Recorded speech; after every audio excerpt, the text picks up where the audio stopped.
ಕಾರ್ಯಕ್ರಮದ ಅಧ್ಯಕ್ಷತೆಯನ್ನು ವಹಿಸಿರುವ ಶಿವಾನಂದ ತಗಡೂರವರೇ, GN ಮೋಹನ್, KV ಪ್ರಭಾಕರ್ ಅವರೇ, KN ಚನ್ನೇಗೌಡ್ರೆ, ಉಡುಪಿ ಕೃಷ್ಣರವರೇ, ಆಯೇಷಾ ಖಾನಂರವರೇ ಹಾಗೂ ಪದ್ಮಾ ಶಿವಮೊಗ್ಗರವರೇ ಮತ್ತು ಇಲ್ಲಿ ನೆರೆದಿರ್ತಕ್ಕಂತಹ ನನ್ನ ಎಲ್ಲ ಸ್ನೇಹಿತರೆ, ಎಲ್ಲ ನನ್ನ ಹಳೆಯ ಮಿತ್ರರೇ, ಸುಮಾರು ಜನ ಇಲ್ಲಿ ಸೇರಿರೋರು, ಮತ್ತು ನಾನು ಅದೇ ಹಳೆಯ ಬಾನುವೆ ನಿಮ್ಮ ಎದುರಿಗೆ ಇರುವಂಥದ್ದು.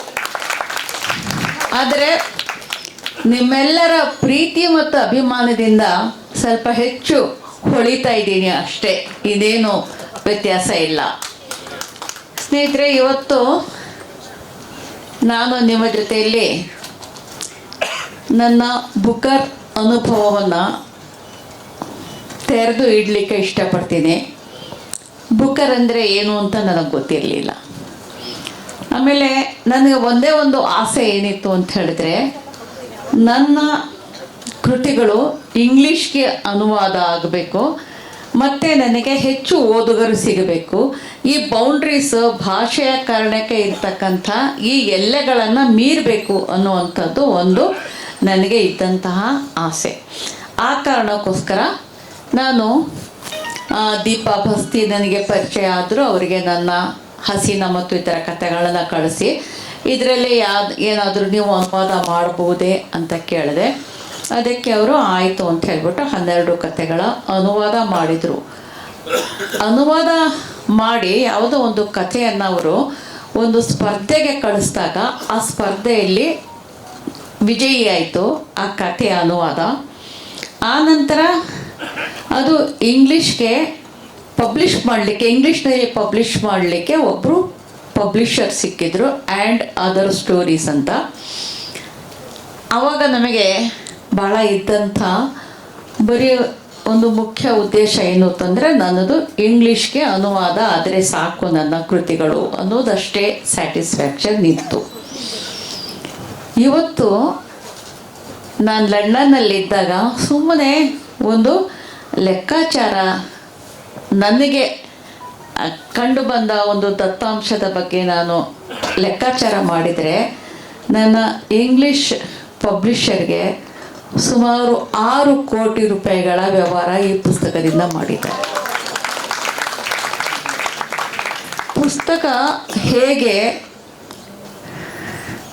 ಕನ್ನಡದ ಪುಸ್ತಕಗಳ ಕತೆ ನಮಗೇನಿದೆ ಮತ್ತು ಇಂಗ್ಲೀಷ್ ಪುಸ್ತಕಗಳ ಯಾವ ರೀತಿಯ ಒಂದು ಸಂಸ್ಕೃತಿ ಅಲ್ಲಿದೆ ಅನ್ನೋದು ನನಗೆ ಆಶ್ಚರ್ಯ ಆಯಿತು. ನನಗೆ ಈ ಬುಕ್ಕರ್ ಬಗ್ಗೆ ಏನು ಗೊತ್ತಿಲ್ಲದೆ ಇದ್ದರೂ ಕೂಡ ನಮ್ಮ ಪಬ್ಲಿಷರ್ ಅದನ್ನು ಬುಕ್ಕರ್ ಸ್ಪರ್ಧೆಗೆ ಕಳಿಸಿದ್ರು. ಬುಕ್ಕರ್ ಸ್ಪರ್ಧೆಗೆ ಕಳಿಸಿದರೆ ಆಯಾ ವರ್ಷದ ಮೇನಿಂದ ಸೆಪ್ಟೆಂಬರ್ವರೆಗೆ ಪಬ್ಲಿಷ್ ಆದ ಇಂಗ್ಲೀಷ್ಗೆ ಅನುವಾದಿತ ಕೃತಿ ಇರಬೇಕು ಮತ್ತು ಇಂಗ್ಲೆಂಡ್ ಹಾಗೂ ಐರ್ಲೆಂಡ್ನಲ್ಲಿ ಅದು ಪಬ್ಲಿಷ್ ಆಗಿರಬೇಕು ಅನ್ನೋದು ಒಂದು ನಿಬಂಧನೆ. ಹೀಗಾದಾಗ ನನ್ನ ಒಂದು ದಿನ ನನ್ನ ಆಫೀಸ್ನಲ್ಲಿ ಏನಿದಂತೆ, ನಮ್ಮ ಚಿಕ್ಕವರು, ನಿಮ್ಮ ಚಿಕ್ಕ ಕೆಲಸ, ಚಿಕ್ಕದಾದಂಥ ಪರಿಸರ, ಚಿಕ್ಕ ವಲಯ, ನಮ್ಮ ಪಾಡಿಗೆ ನಾವು ನೆಮ್ಮದಿಯಾಗಿ ಇದ್ದಂಥ ಜನ, ಒಂದು ಸಂಜೆ 8 ಗಂಟೆ ಅಷ್ಟೊತ್ತಿಗೆ ಫೋನ್ ಬಂತು ನಮ್ಮ ಪಬ್ಲಿಷರ್ದು, ನನ್ನ ಏಜೆಂಟ್ದು.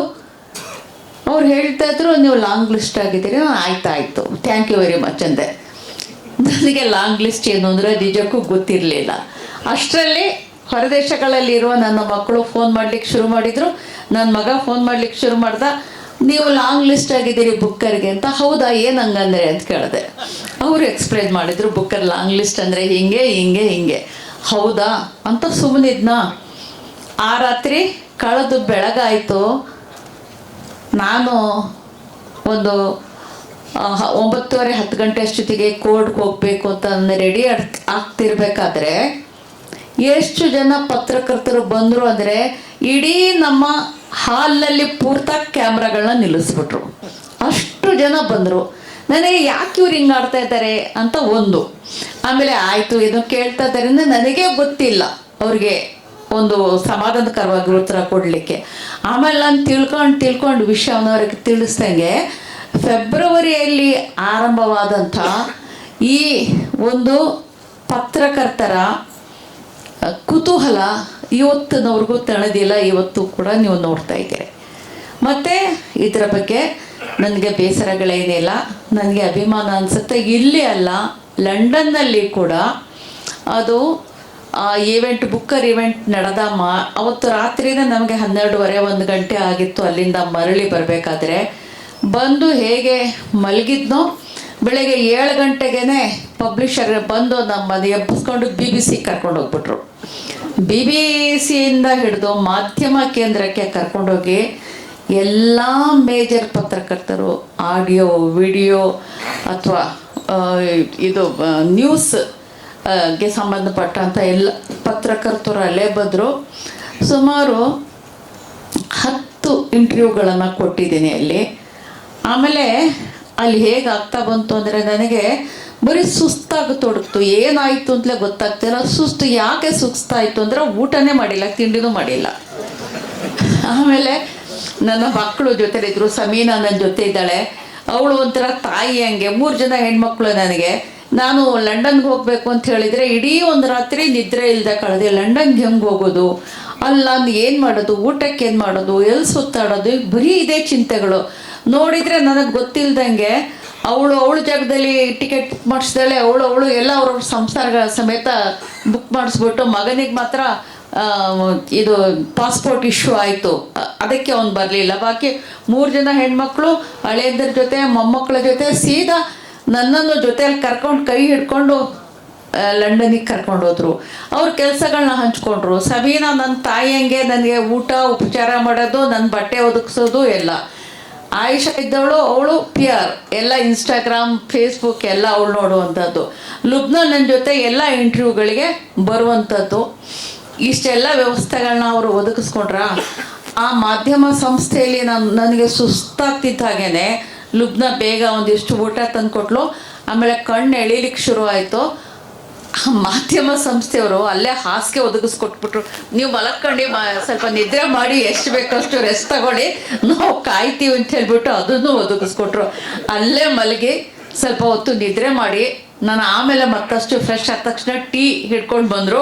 ಟೀ ಕುಡಿದು ಆಮೇಲೆ ಮತ್ತೆ ರಾತ್ರಿ 8ರವರೆಗೂ ಕೂಡ ಅದು ನಡೀತು. ಇದು ಇಂಟರ್ವ್ಯೂಗಳು ನಡೆದ್ವು. ನನಗೆ ಪತ್ರಕರ್ತರ ಈ ಕುತೂಹಲದ ಬಗ್ಗೆ ನನಗೆ ಸ್ವಲ್ಪ ಅನಾರೋಗ್ಯ ಆದರೂ ಕೂಡ ನನಗೆ ಬೇಸರ ಆಗಲಿಲ್ಲ. ಯಾಕೆಂದರೆ ಇದು ಒಂದು ಬದುಕಿನಲ್ಲಿ ಒಂದು ಇಂಟ್ರ್ಯಾಕ್ಟ್ ಮಾಡಲಿಕ್ಕೆ ಸಿಗ್ತಕ್ಕಂಥ ಭಾಳ ಒಂದು ಒಳ್ಳೆಯ ಸಂದರ್ಭ.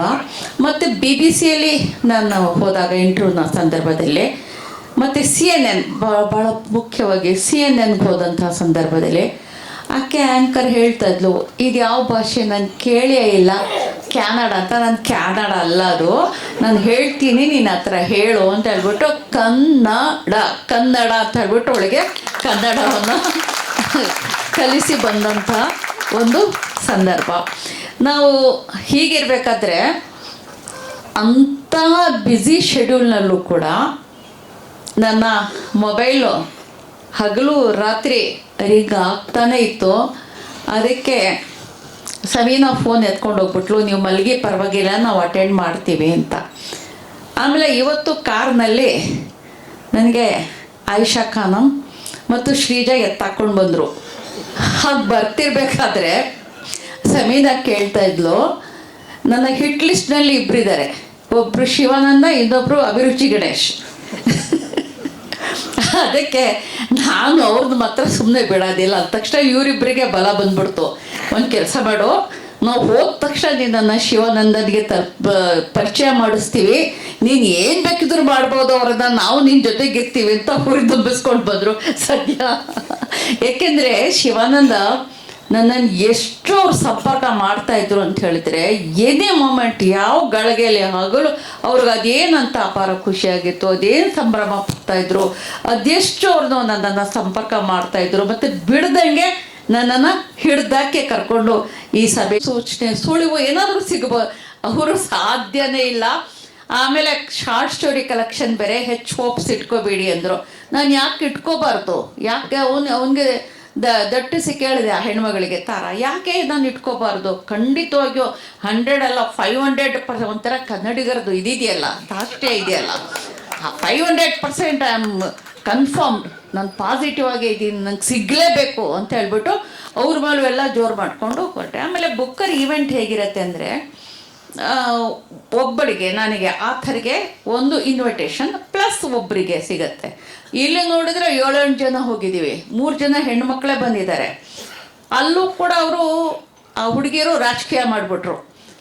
ನನ್ನ ಜೊತೆ ಒಬ್ಬಳಿಗೆ ಸಮೀನಾಗೆ ಸಿಕ್ಕಿತಾ ಇನ್ವಿಟೇಷನ್ನು, ಲುಬ್ನ ಹೋಗ್ಬಿಟ್ಟು ಅಲ್ಲೇನೋ ರಾಜಕೀಯ ಮಾಡಿಕೊಂಡು ಅವಳು ಇನ್ವಿಟೇಷನ್ ಕೈಯಲ್ಲೇ ಹಿಡ್ಕೊಂಡು ಬಂದ್ಲು, ನನಗೂ ಇನ್ವಿಟೇಷನ್ ಸಿಕ್ತು ಅಂತ.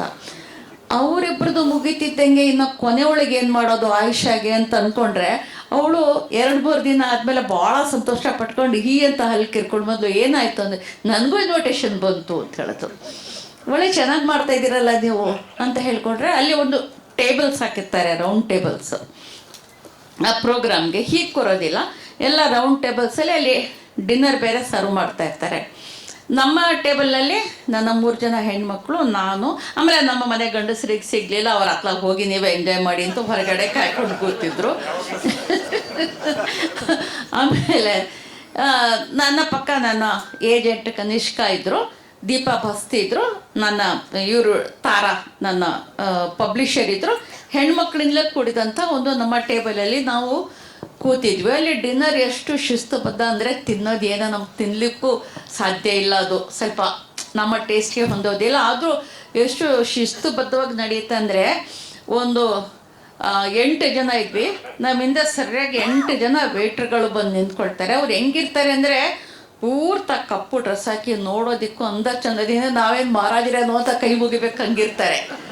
ಅವರು ಬಂದು ನಮ್ಮ ಹಿಂದೆ ನಿಂತು ಏಕಕಾಲದಲ್ಲಿ ಪ್ಲೇಟ್ ಇಡ್ತಾರೆ. 1 ಸೆಕೆಂಡ್ ಕೂಡ ಇತ್ತ ಆಗೋದಿಲ್ಲ. ಏಕಕಾಲದಲ್ಲಿ ಅಲ್ಲಿ ಪ್ಲೇಟ್ ಇಡ್ತಾರೆ, ಮತ್ತು ಏಕಕಾಲದಲ್ಲಿ ಬಂದು ಪ್ಲೇಟ್ ಎತ್ಕೊಂಡು ಹೋಗ್ತಾರೆ. ಆ ಥರ ನಾವು ಅವ್ರುಗಳನ್ನೇ ನೋಡಿಕೊಂಡು, ಭಾಳ ಚೆನ್ನಾಗಿದೆ ಇದು ಇವ್ರ ಸಿಸ್ಟಮ್ ಅಂತ ನೋಡ್ಕೊಂಡು ಕೂತಿರ್ಬೇಕಾದ್ರೆ, ಮೊದಲು ಬುಕ್ಕರ್ ಸಮಿತಿಯ ಅವರು ತಮ್ಮ ಅನಿಸಿಕೆಗಳನ್ನ ಹೇಳಿದರು. ನಂತರ ಬುಕ್ಕರ್ ಜ್ಯೂರಿಗಳು ಹೇಳಿದರು ಇದನ್ನು ಯಾವ ರೀತಿಯಲ್ಲಿ ನಾವು ತೀರ್ಮಾನ ಮಾಡಿದ್ದೀವಿ ಹಾಗೆ ಅಂತ ಹೇಳ್ಬಿಟ್ಟು. ಆಮೇಲೆ ಡಿನ್ನರ್ ಆಯಿತು. ಆಮೇಲೆ ಜ್ಯೂರಿಯ ಅಧ್ಯಕ್ಷರು ಅವರು ಬಂದು ಭಾಷಣ ಮಾಡಲಿಕ್ಕೆ ಶುರು ಮಾಡಿದರು. ಅದಕ್ಕಿಂತ ಮುಂಚೆ ಒಂದು ವಿಡಿಯೋ ಬಂತು ನಮ್ಮ ಮೊಬೈಲ್ಗಳಿಗೆ. ಏನು ಅಂತ ಹೇಳಿದರೆ, ಒಬ್ಬ ಇಂಗ್ಲೀಷ್ ಹೆಣ್ಮಗಳು AI ಬಳಸಿ ಕನ್ನಡ ಮಾತಾಡೋದು. ಬಹುಶಃ ನೀವುಗಳು ನೋಡಿರ್ಬೋದು ಅದನ್ನು ಅಂತ ಅನ್ಸುತ್ತೆ. AI ಬಳಸಿ ಅದರ ನೆರವಿನಿಂದ ಅದರ ಉಚ್ಚಾರಣೆಯನ್ನು ಅನುಸರಿಸಿ ಕನ್ನಡ ಮಾತಾಡಲಿಕ್ಕೆ ಶುರು ಮಾಡ್ತಾಳೆ. ಸ್ವಲ್ಪ ಚೆನ್ನಾಗಿತ್ತು, ಸ್ವಲ್ಪ ತಮಾಷೆಯಾಗಿತ್ತು. ನಾನು ನನ್ನ ಮಕ್ಕಳು ಮಾತಾಡ್ಕೊಂಡ್ವಿ, ಏನಿದು, ಏನಾದರೂ ಸೂಚನೆನಾ ಇದು ಕನ್ನಡಕ್ಕೆ ಸಿಗತ್ತೆ ಅಂತ ಹೇಳ್ಬಿಟ್ಟಿದ್ರೆ, ಇಲ್ಲ ಇದು ನಮಗೆ ಬಂದಿದೆ, ಎಲ್ಲ ಭಾಷೆಯವ್ರಿಗೂ ಅವ್ರವ್ರಿಗೆ ಆ ವಿಡಿಯೋಗಳು ಬಂದಿರ್ಬೋದು ಅಂದ್ಕೊಂಡು ಮತ್ತೆ ಅದನ್ನು ನಾವು ಮನಸ್ಸಿಂದ ಕಿತ್ತಾಕಿ ಕೂತ್ಕೊಂಡ್ವಿ. ಅಷ್ಟರಲ್ಲಿ ಆ ಜ್ಯೂರಿ ಹೇಳಲಿಕ್ಕೆ ಹೋದ್ರು. ಸ್ವಲ್ಪ ಅವರು ಬೇರೆ ವಿಚಾರಗಳ ಬಗ್ಗೆ ಮಾತನಾಡಿ ಕೊನೆಗೆ ಹೇಳಿದ್ರು, and the prize goes to hot lamp ಅಂದ ತಕ್ಷಣ ಅದೇನು ಅದ್ಭುತ ಆಯಿತು ಅನ್ಸಿದ್ರೆ, ನಾನು ಸುಮ್ಮನೆ ಹಿಂಗೆ 2 ಕ್ಷಣ ಕೂತ್ಕೊಂಡ್ಬಿಟ್ಟೆ. ನನ್ನ ತಲೆನ ಬ್ಲ್ಯಾಂಕ್ ಆಗೋಯ್ತು. ಹಾಗೆ ನೋಡಿದರೆ ಇವು 3 ಕೂಡ ಕರ್ನಾಟಕ ಸ್ಟೈಲಲ್ಲಿ ಕುಣಿತಾ ಇವೆ ಹಂಗೆ ಅಲ್ಲ ಪೂರ್ತ. ನಾನು ಯಾಕೆ ಹಿಂಗೆ ಆಮೇಲೆ ನನ್ನ ಅರಿವಿಗೆ ಬಂತು, ಇವರು ಇಷ್ಟು ಗಲಾಟೆ ಎಪ್ಪರಿಸಿ ಊಟ ಮಾಡಿ ಕುಣಿದು ಡಾನ್ಸ್ ಮಾಡಿ ಎಲ್ಲ ಮಾಡ್ತಿರ್ಬೇಕಾದ್ರೆ, ಹೌದು ನಮಗೆ ಬಂದಿದೆ ಇದು, ಕನ್ನಡಕ್ಕೇ ಬಂದಿದೆ ಇದು ಬಹುಮಾನ ಅಂತ ಹೇಳ್ಬಿಟ್ಟು ನನಗೆ ಅನಿಸಿಕೆ ಆಗಿ ನಾನು ತೀರಾ ಎಮೋಷ್ನಲ್ ಆಗಲಿಲ್ಲ. ನಾನು ಆ ವಿಡಿಯೋಗಳನ್ನ ನೋಡಿದ್ದೀನಿ, ಬುಕ್ಕರ್ ಬಹುಮಾನಗಳನ್ನ ಸ್ವೀಕರಿಸುವ ಆಥರ್ಗಳು ಎಲ್ಲ ತೀರಾ ಎಮೋಷ್ನಲ್ ಆಗಿ ಕಣ್ಣೀರು ಹಾಕ್ಕೊಂಡು ಆ ಥರ ಎಲ್ಲ ಮಾತಾಡ್ತಾರೆ. ನಮಗೇನಿಲ್ಲ, ನಮ್ಮ ಬಂಡಾಯ ಸಾಹಿತ್ಯ ಸಂಘಟನೆ ಒಂದು ಕಾರ್ಯಕ್ರಮದಲ್ಲಿ ಭಾಗವಹಿಸಿದಂಗೆ ಸೀದಾ ಎದ್ದು ಹೋದೆ. ಅಲ್ಲಿ ನಿಂತ್ಕೊಂಡು ನಾನು ನನ್ನ ಮೊಬೈಲ್ನ ಇದು ಮಾಡ್ಕೊಂಡು ನನ್ನ ಭಾಷಣ ನಾನೇನು ರೆಡಿ ಮಾಡ್ಕೊಂಡಿದ್ದೆ, ಅದು ಎಷ್ಟು ಕಾಕತಾಳೀಯ ಅಂತ ಹೇಳಿದರೆ, ನಾನು ಆಡಿದಂಥ ಅರ್ಧಕ್ಕಿಂತ ಹೆಚ್ಚು ಮಾತುಗಳು ಆ ಜ್ಯೂರಿಯ ಅಧ್ಯಕ್ಷರಾದ ಮ್ಯಾಕ್ಸ್ ಪೋರ್ಟರ್ ಅವರು ಆಡಿದಂಥ ಮಾತಿಗೆ ಸಮಾನವಾಗಿದ್ವು. ಅದಕ್ಕೆ ಹೊಂದಾಣಿಕೆ ಆಗುವಂಥ ಇದ್ವು. ಅದಕ್ಕೆ ಅದನ್ನು ಎಷ್ಟು ಜಾಗತಿಕ ಮಟ್ಟದಲ್ಲಿ ಎಷ್ಟು ಇಷ್ಟಪಟ್ಟರು ಅಂತ ಹೇಳಿದರೆ, ಅನೇಕ ದೊಡ್ಡ ಆಥರ್ಸು, ಅನೇಕ ಮೀಡಿಯಾ ಹೌಸ್ಗಳು ಅನೇಕ ಜನ ಜರ್ನಲಿಸ್ಟ್ಗಳು ಎಲ್ಲರೂ ಕೂಡ ಅದರ ಒಂದೊಂದು ಭಾಗವನ್ನು ಅನೇಕ ಕಡೆಗಳಲ್ಲಿ ಉತ್ತರಿಸಿದ್ದಾರೆ, ಹೇಳಿದ್ದಾರೆ. ಅದನ್ನು ನಮಗೆ ಹೊಸದೇನು ಅನ್ಸೋದಿಲ್ಲ. ನಾವು ಬಂಡಾಯ ಸಾಹಿತ್ಯ ಸಂಘಟನೆಯಲ್ಲಿ ಆಡ್ಕೊಂಡು ಬಂದಂಥ ಮಾತುಗಳೇ ಅವುಗಳನ್ನ ಸ್ವಲ್ಪ ಇಂಗ್ಲೀಷ್ಗೆ ಸ್ವಲ್ಪ ಚಮತ್ಕಾರವಾಗಿ ಹೇಳಿದ್ದೀನಿ ಅಷ್ಟೇ, ಹೊಸದೇನು ಕೂಡ ಹೇಳಿಲ್ಲ. ನಮ್ಮ ಮಾತುಗಳಲ್ಲ, ನಿಮ್ಮ ಮಾತುಗಳು ಕೂಡ ಅಷ್ಟೇ. ಅದು ಹೀಗಾಗಿ ಆ ಸಂದರ್ಭ, ಆ ಅನುಭವ ನಿಜವಾಗಿಯೂ ಕನ್ನಡಕ್ಕೆ ಬೇಕಿತ್ತು. ನಾವು ಅದನ್ನು ಬುಕ್ಕರ್ ವಿಷಯದಲ್ಲಿ ಹೇಳಿದರೆ, ಅದು ಮೊದಲು ಏಕಸ್ವಾಮ್ಯದ ಒಡೆತನದ ಒಂದು ಅಧೀನದಲ್ಲಿತ್ತು. ನಂತರ ಅದು ಒಂದು NGO ಆಗಿದೆ. ಅದಕ್ಕೆ ಅನೇಕ ಜನ ಸದಸ್ಯರಿದ್ದಾರೆ. ಆದರೆ ಅವರು ಮಾಡ್ತಾ ಇರೋ ಬಹಳ ಮುಖ್ಯ ಕೆಲಸ ಅಂತ ಹೇಳಿದರೆ, ಒಂದು ಪುಸ್ತಕ ಪ್ರೀತಿಯನ್ನು ಹೆಚ್ಚು ಮಾಡುವಂಥದ್ದು, ರೀಡರ್ಶಿಪ್ಪನ್ನು ಹೆಚ್ಚು ಮಾಡುವಂಥದ್ದು, ಮತ್ತು ಜಗತ್ತಿನ ಅನೇಕ ಭಾಗಗಳಿಂದ ಬಂದಂತಹ ಕಥೆಗಳಿಗೆ, ಫಿಕ್ಷನ್ ಒಂದು ಕಾದಂಬರಿಗಳಿಗೆ ಅವಕಾಶಗಳನ್ನು ಕೊಡ್ತಕ್ಕಂಥದ್ದು. ಮಾರ್ಜಿನಲೈಸ್ಡ್ ಪದ ಅಲ್ಲಿ ಬಳಸೋದೇ ಇಲ್ಲ, ಅದು ಅವ್ರಿಗೆ ಗೊತ್ತೂ ಇಲ್ಲ. ಯಾಕೆ ಅಂತ ಹೇಳಿದರೆ ಅವರು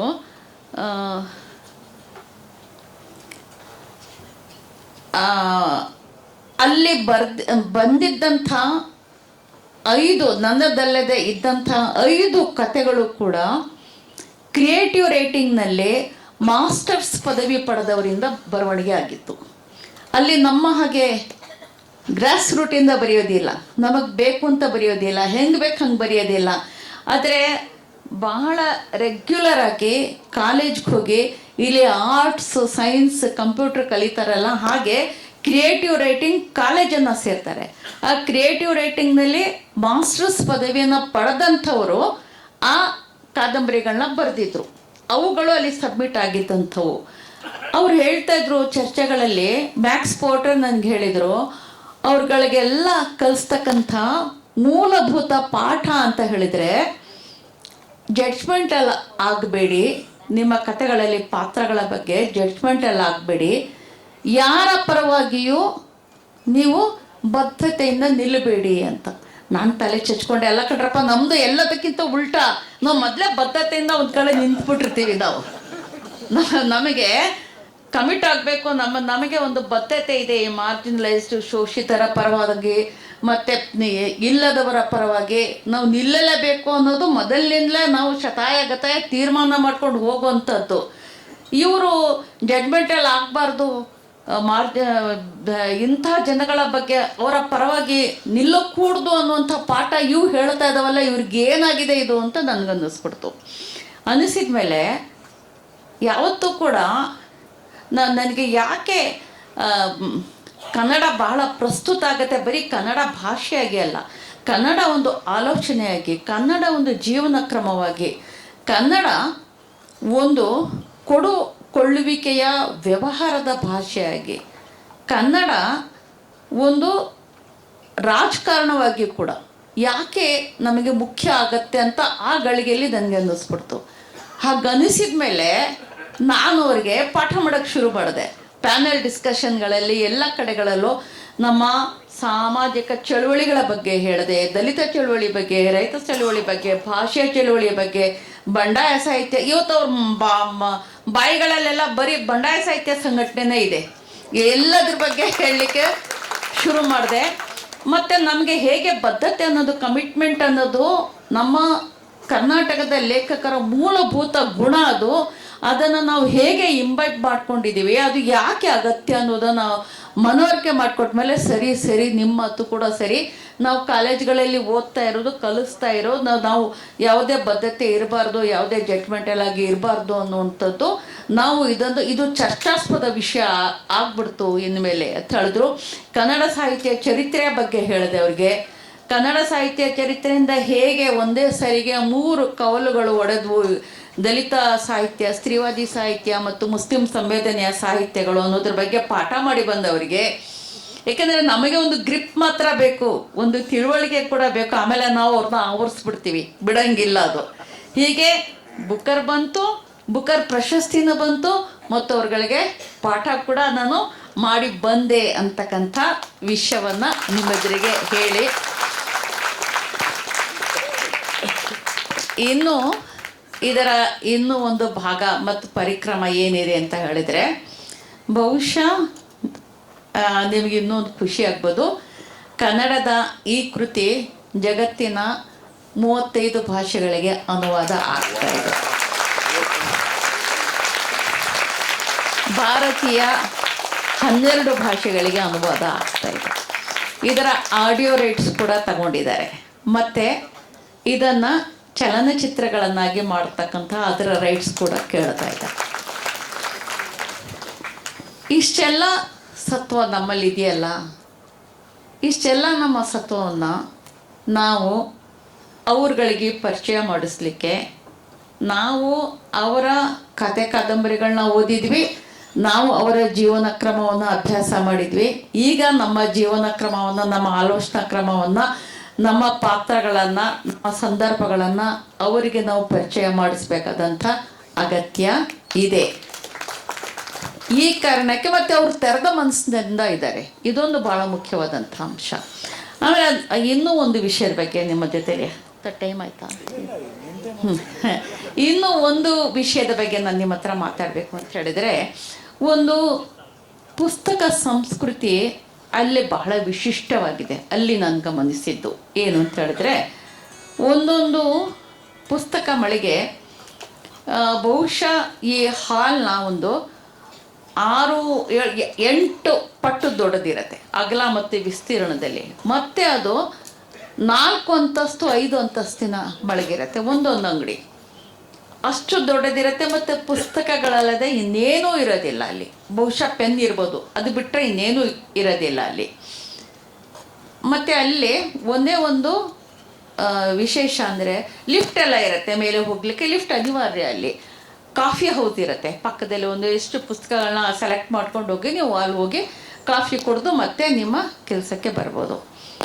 ಅಲ್ಲಿ ಬುಕರ್ ಪ್ರಶಸ್ತಿ ಪ್ರೈಸ್ನ ಇದು ಕಾರ್ಯಕ್ರಮ ಆದ ನಂತರ ನನ್ನನ್ನು ದೀಪಾ ಬಸ್ತಿಯನ್ನು ಕೂಡ ಬುಕ್ ಸ್ಟೋರ್ಗಳಿಗೆ ಕರ್ಕೊಂಡು ಹೋದರು. ಅನೇಕ ಬುಕ್ ಸ್ಟೋರ್ಗಳಲ್ಲಿ ನಮ್ಮ ಕಾರ್ಯಕ್ರಮ ಇತ್ತು.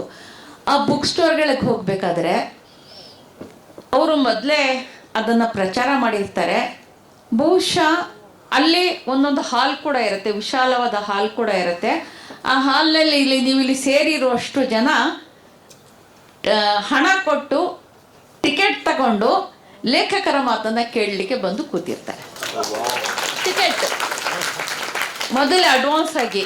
ಅನೇಕರಿಗೆ ಟಿಕೆಟ್ ಕೂಡ ಸಿಗೋದಿಲ್ಲ. ಅಲ್ಲಿ ನಾವು ಹೀಗೆ ಕೂತ್ಕೊಂಡು ಪ್ಯಾನಲ್ ಡಿಸ್ಕಷನ್ ಆಗುತ್ತೆ. ಅದು 2 ಸಾರಿ ಶಾರ್ಟ್ ಲಿಸ್ಟ್ ಆಗಿದ್ದಂಥ ಕೊರಿಯನ್ ಲೇಖಕರು ಒಬ್ಬರು ಪ್ಯಾನಲ್ ಡಿಸ್ಕಷನಲ್ಲಿ ಭಾಗವಹಿಸಿದ್ರು. ಈ ಥರ ಅನೇಕ ಜನ ಶಾರ್ಟ್ ಲಿಸ್ಟ್, ಲಾಂಗ್ ಲಿಸ್ಟ್ ಆಗಿದ್ದಂಥ ಲೇಖಕರು. ಲಂಡನ್ ಭಾಳ ಸಾಂಸ್ಕೃತಿಕ ನಗರ, ಬಹಳ ಜನ ಬಂದು ಅಲ್ಲೇ ಉಳ್ಕೊಂಡ್ಬಿಟ್ಟಿದ್ದಾರೆ.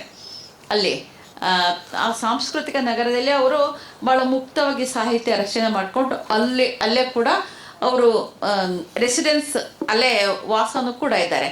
ನನಗೆ ಅಲ್ಲಿ ಒಬ್ಬ ಭಾಳ ವಿಶ್ವಾಸದಿಂದ ನನ್ನ ಜೊತೆ ಇಂಟ್ರ್ಯಾಕ್ಟ್ ಮಾಡ್ತಾ ಇದ್ದಂಥ ಒಬ್ಬ ಹೆಣ್ಮಗಳು ಬಂದು ಕೇಳಿದ್ಲು, ನಿಮ್ಮ ದೇಶದಲ್ಲಿ ತುಂಬ ಮುಸ್ಲಿಮರಿಗೆ ತುಂಬ ಸಮಸ್ಯೆ ಇದೆಯಲ್ಲ, ನೀನೇನಾದರೂ ಅಸೈಲಮ್ ಕೇಳಿದ್ರೆ ನಾನು ನಿನಗೆ ಇಲ್ಲಿ ಒದಗಿಸ್ಕೊಡ್ತೀನಿ ಅಂತ ಕೇಳಿದ್ರೆ ನಾನು ಕೈ ಮುಗಿದ್ಬಿಟ್ಟೆ, ಬೇಡ ಕಣವ, ಅಲ್ಲೇ ನಾವು ಗುದ್ದಾಡ್ಕೊಂಡು ಬದುಕ್ತೀವಿ, ಅದು ಬಿಟ್ಟು ನನಗೆ ಇಲ್ಲಿ ಬರೋ ಅಗತ್ಯ ಇಲ್ಲ, ನನಗೆ ನಾನು ಅಲ್ಲೇ ಇರ್ತೀನಿ, ಚೆನ್ನಾಗಿದ್ದೀನಿ. ಯಾರು ಹೇಳಿದ್ದು ನಿನಗೆ? ಯಾರು ಹೇಳಿದ್ದು ಈ ವಿಷಯ ಎಲ್ಲ ನಿನಗೆ ಅಂತ ಹೇಳ್ಬಿಟ್ಟು ಅವಳನ್ನೇ ನಾನು ಕೇಳಿಬಂದೆ. ಹೀಗೆ ಅವರು ಬಂದು ಈ ಥರ ಇದು ಮಾಡಿ ನಮ್ಮೆಲ್ಲರ ಮಾತುಗಳನ್ನ ಕೇಳ್ತಾರೆ. ಬಹುಶಃ ಇಷ್ಟು ಜನ ಇರ್ತಾರೆ. ನನ್ನ ಹತ್ರ ಫೋಟೋಗ್ರಾಫ್ಸ್ ಎಲ್ಲ ಇದೆ. ಆ ನಂತರ ದಡಬಡ ಎದ್ದೋಗ್ತಾರೆ. ಇದೇನು ಬಂತು ಇವರಿಗೆ, ಯಾಕೆ ಹಿಂಗೆ ಎದ್ದೋಗ್ತಾ ಇದ್ದಾರೆ? ಕೇಳಿದ್ದು ಸಾಕಾಯ್ತೇನೋ, ನಾವು ಮಾತಾಡಿದ್ದು ಸಾಕಾಯ್ತೇನೋ ಅಂತ ಅಂದ್ಕೊಳ್ಳೋಷ್ಟರಲ್ಲಿ ಎಲ್ಲ ಹೋಗ್ಬಿಟ್ಟು ಕ್ಯೂ ನಿಂತ್ಬಿಟ್ರು 2 ಲೈನಲ್ಲಿ ಎಲ್ಲರೂ ಕೂಡ. ಮತ್ತು ನಮಗೆ ಅನುಭವ ಇಲ್ವಲ್ಲ, ಇದೇನಾಗ್ತಾ ಇದೆ ಅಂದರೆ ಅವರೆಲ್ಲ ಬುಕ್ ಸೈನಿಗೆ ನಿಂತಿರೋರು. ಹೋಗ್ಬಿಟ್ಟು ಒಂದೊಂದು ಪುಸ್ತಕ ತಗೊಂಡ್ಬಿಡೋದು, ಹಾರ್ಟ್ ಲ್ಯಾಂಪ್ದು ಎಲ್ಲ ಉದ್ದಕ್ಕೂ ಕ್ಯೂ ನಿಂತ್ಕೊಂಡ್ಬಿಟ್ಟಿದ್ದಾರೆ. ನಾನು ನೋಡಿದರೆ 200-300 ಜನ ಅಂತಿದ್ದಾರೆ. ನನಗೆ ತಗ್ಗಂತೂ, ಅಯ್ಯೋ ಇವ್ರಿಗೆಲ್ಲ ಸೈನ್ ಮಾಡಬೇಕಾ, ಇಷ್ಟು ಪುಸ್ತಕಗಳನ್ನ ಸೈನ್ ಮಾಡಬೇಕು ಅಂದರೆ ಎಷ್ಟು ಗಂಟೆ ಆಗುತ್ತೆ, ಕೈದೋ ಬರೋದಿಲ್ವ ಅಂತ. ಆದರೂ ಕೂಡ ಖುಷಿ ಆಯಿತು ನೋಡಿ, ಸಂತೋಷ ಆಯಿತು. ಅವರೆಲ್ಲರಿಗೂ ಸೈನ್ ಮಾಡಿದೆ ನಾನು. ಮತ್ತು ಪ್ರತಿ ಪುಸ್ತಕದಲ್ಲೂ ಕೂಡ ಕನ್ನಡದಲ್ಲೇ ಸೈನ್ ಮಾಡಿದ್ದೀನಿ ನಾನು.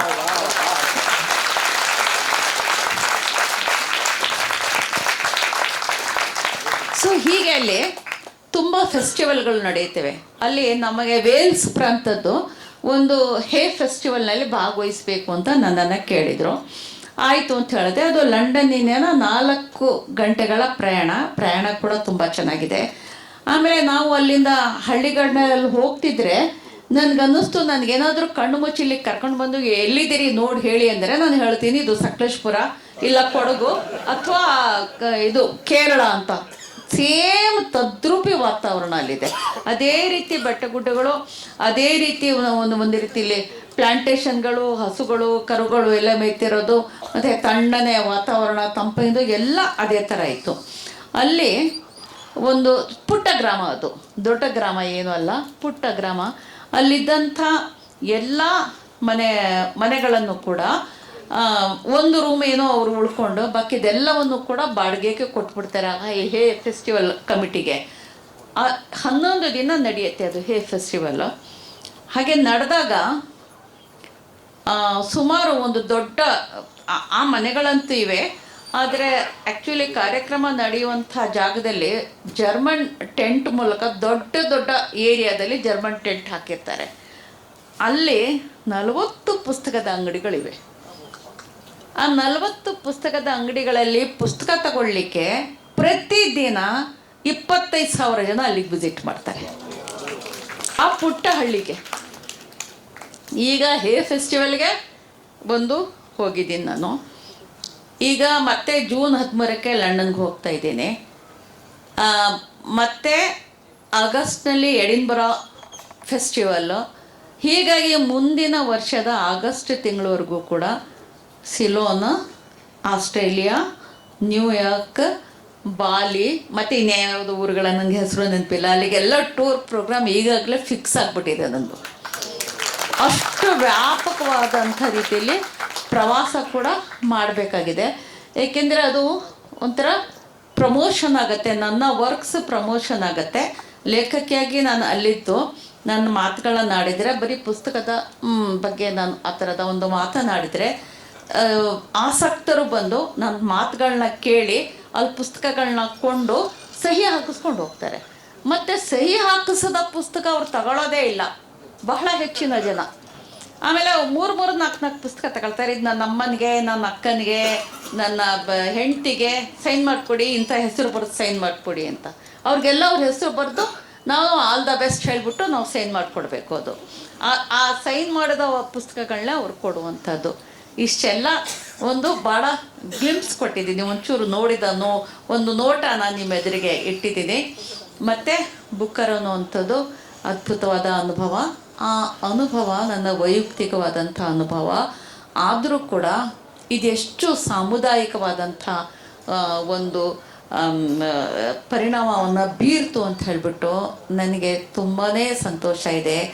ಇಲ್ಲಿ ಮತ್ತೆ ನಿಮ್ಮಲ್ಲಿ ಯಾವ ಜಾತಿ, ಜನಾಂಗ ಅಥವಾ ದ್ವೇಷದ ಭಾಷೆ ಅಥವಾ ಇನ್ನೊಂದು ಯಾವುದೇ ರೀತಿಯ ದ್ವೇಷ ಕಂಡುಬರಲಿಲ್ಲ. ಎಲ್ಲ ಏಕ ರೀತಿಯಲ್ಲಿ ಅಭಿಮಾನಪೂರ್ವಕವಾಗಿ ಅತ್ಯಂತ ಸಂತೋಷದಿಂದ ಕನ್ನಡದ ಬಗ್ಗೆ ಅಪಾರ ಪ್ರೀತಿಯನ್ನು ತೋರಿಸಿದ್ರಿ, ಅಪಾರ ಸಂತೋಷವನ್ನು ಹಂಚ್ಕೊಂಡ್ರಿ ಮತ್ತು ಅದನ್ನು ನನಗೂ ಕೂಡ ಕೊಟ್ರಿ. ನಾನು ನಿಮ್ಮಗಳ ಬಗ್ಗೆ ತುಂಬ ಆಭಾರಿಯಾಗಿದ್ದೀನಿ, ತುಂಬ ಸಂತೋಷದಿಂದ ಇದ್ದೀನಿ. ತುಂಬ ವಂದನೆಗಳು. ನನ್ನನ್ನು ಇಲ್ಲಿ ಕರೆದು ನಿಮ್ಮ ಜೊತೆಯಲ್ಲಿ ಮಾತನಾಡಲಿಕ್ಕೆ ಅವಕಾಶ ಕೊಟ್ಟಂತ ನಿಮಗೆಲ್ಲ ನಮಸ್ಕಾರ.